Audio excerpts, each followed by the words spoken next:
Dan vergüenza a los escritores e intelectuales que ahora mismo viven en Cuba y bajan la cabeza, miran a otro lado o hacen un silencio cómplice ante todos los abusos de poder e injusticias que ese poder político comete contra sus colegas. Silencio y complicidad, por cierto, que debería darles más vergüenza porque la mayoría de esos reprimidos eran, o dicen ellos en voz baja, todavía son sus amigos. Acabo de leer un post de una colega investigadora, Anarela Grimal, que indignada anuncia que a partir de ahora va a empezar a mencionar por sus nombres a quienes callan ante los atropellos que en los últimos días se han perpetrado contra la doctora Alina Bárbara López Hernández. Comprendo la indignación de Anarela. Yo mismo me he preguntado hasta cuándo los escritores e intelectuales cubanos allá en la isla van a seguir aplastados callando. Por mencionar solamente algunos pocos casos que todos los escritores e intelectuales en la isla conocen muy bien. Primero, el poder político se ensañó en Ángel Santiesteban, un gran escritor, un respetado escritor, y muchos, incluso amigos de Ángel, se sumaron jubilosos a las campañas de difamación, entre ellas unas supuestas escritoras defensoras de los derechos de la mujer que no han pronunciado hasta hoy ni una palabra de rectificación, incluso cuando se demostró que fue falsa la acusación de que Ángel había golpeado a su mujer. Ahí están los ataques contra Jorge Ángel Pérez, a quien las turbas y vecinos llamaron loca, traidora, yegua y otras descalificaciones por su condición de homosexual, y ninguno de los miembros de la bulliciosa comunidad LGBTI o los intelectuales y escritores homosexuales o no homosexuales, ninguno ha levantado sus voces ante tamaña agresión discriminatoria hecha a nombre de la revolución. Pero sé que algunos se limitaron en privado a darle ánimos. Ahí están los actos de repudio contra Rafael Vilches en Las Tunas, las múltiples represiones y amenazas contra Rafael Almanza en Camagüey. Y hace poco vivimos el ensañamiento contra Jorge Fernández Hera y ahora contra la doctora Alina Bárbara López Hernández. Y siempre lo mismo, el silencio. Aclaro algo, no estoy pidiendo que hagan lo que yo no hice en Cuba, porque ustedes saben que sí hice y bastante, y muchas veces. Y soy testigo de lo terrible que se siente quedarse solo cuando se evaporan y desaparecen de tu vida como cucarachas que huyen de la luz, todos los que estaban a tu lado, los que comieron en tu misma mesa y a quienes incluso abriste la puerta para que publicaran en editoriales cubanas o fuera de la isla. En la misma Primavera Negra de 2003, públicamente en los eventos Vitral de Pinar del Río, eventos que la policía política perseguía, levanté la voz en defensa de mi amigo Raúl Rivero.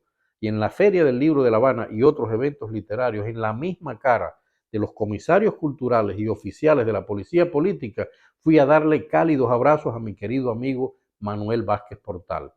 ¿Me las doy de valiente? No, tenía mucho miedo, pero ya me lo habían quitado todo y lo único que me quedaba era la decencia. ¿Por qué es tan vergonzoso que los escritores e intelectuales allá no levanten sus voces contra los desmanes de ese régimen al que ellos siguen llamando gobierno? Porque se puede levantar la voz y nada pueden hacerles si apelan a la solidaridad con los colegas víctimas de la injusticia. Ahí tienen, queridos colegas, en sus propias narices el ejemplo de los cineastas y artistas vinculados al mundo del audiovisual en la isla. Podemos cuestionar que están pidiéndole peras al olmo, porque pretenden resolver las violaciones contando con las instituciones y los poderes que han gestado y que cometen esas violaciones. Pero se han unido y han levantado sus voces. Y no es la primera vez que lo hacen. Ahora se han puesto del lado de Juan Pin Vilar, a raíz de los ataques en la televisión cubana contra su documental sobre Fito Páez. Con ese ya mítico realizador del cine cubano que es Fernando Pérez a la cabeza, un hombre digno que también defendió a quienes fueron al Ministerio de Cultura a exigir derechos hace un tiempo. Empezaron los cineastas con pocas firmas y ya han reunido las suficientes como para que los censores sepan que no pueden reprimir a todos. Los escritores e intelectuales cubanos olvidaron que en 2007, cuando la televisión cubana sacó del cajón del olvido a los represores de la década del 70, ellos, los escritores, se unieron en sus muchas diferencias ante el peligro que esa resurrección podía representar. Y esa unidad en lo esencial hizo temblar a los comisarios culturales y tuvieron que sacarse de la manga un evento para calmar los airados ánimos. Los intelectuales y escritores, es decir, quienes supuestamente son los responsables de generar una parte del pensamiento social de nuestra isla, siguen comiendo de la zanahoria que les tiende eso que llaman gobierno y aguantando los palos porque al menos pueden darle un mordisco a la zanahoria. No vale que en Facebook pongan frases ambiguas de condena. No vale que escriban en sus redes sociales párrafos de una retórica supuestamente humanista en defensa de los derechos que nos han robado.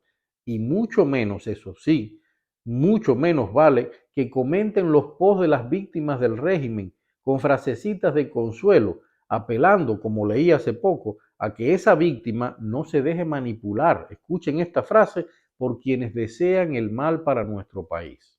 Y nada de eso vale, queridos colegas, si cuando se comete una injusticia, como las muchas que se han cometido y se siguen cometiendo en Cuba, ustedes dejan solo a esa víctima del poder totalitario del régimen, una víctima que tristemente ustedes generalmente conocen muy bien. Por poner solo un ejemplo muy claro, los pocos artistas, intelectuales y escritores que han manifestado su opinión contra el decreto 370, aquel decreto que censuraba toda forma de opinión contraria en Internet, no consiguieron ni el más mínimo grupo de firmas de escritores e intelectuales, y sin embargo sí firmaron músicos, pintores, actores y cineastas. Regreso a esa palabra, decencia, que muchos de ustedes, queridos amigos, queridos colegas, parecen tener bien guardada en el fondo de la última gaveta de sus armarios. Siento vergüenza ajena cuando me escriben e intentan justificar su silencio. Tú sabes cómo es esto, es la frase que más se repite. Y han sido miles de mensajes a lo largo de estos últimos años. Y siento vergüenza ajena porque no puedo entender los miedos de ustedes en las circunstancias actuales, cuando veo cómo otros dignos artistas están alzando sus voces para defender sus derechos, enfrentando la injusticia unidos pese a sus diferencias políticas e ideológicas, parándose al lado de esos contra quienes se están cometiendo abusos, represión e injusticia. En estos momentos, queridos amigos, queridos colegas, escritores e intelectuales, en estos difíciles tiempos que vive nuestra isla y en medio del ensañamiento del régimen contra quienes cuestionan su ineficacia, sus desastres de gestión y sus desvergüenzas, y viendo cómo levantan sus voces otros dignos artistas, otras dignas madres cubanas, otros cubanos dignos de nuestro sufrido pueblo, quedarse en silencio como hacen ustedes ya deja de ser supervivencia y solamente tiene un nombre: complicidad.